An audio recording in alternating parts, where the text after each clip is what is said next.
everyone. Ayan. So, ako ng DIY crochet. Ayan, DIY crochet headband tutorials. Ayan. So, ayan, ayan. So, sinpid. Ayan. Diba, no?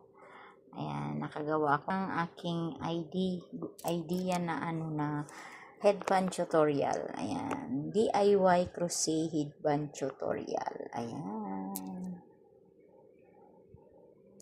Yan po ang aking ginagawa. Ayan.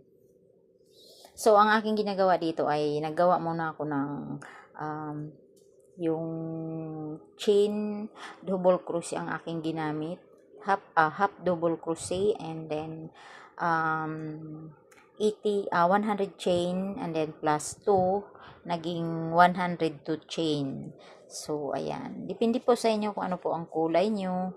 Or gawin nyo muna yung yung gagawa kayo ng chain na 102 and then gawin nyo siyang half double crochet and then pagkatapos gagawa kayo ulit ng another ganito ibang kulay. Depende po anong kulay sa inyo. So sa akin ito lang yung available. So ito ang aking ginagawa. Ayan.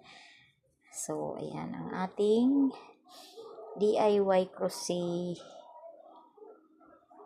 headband tutorial. Ayan. So, ayan ang ating headband. Thank you so much for watching. Bye-bye. Gawa ni Nanay Mercy. Thank you so much.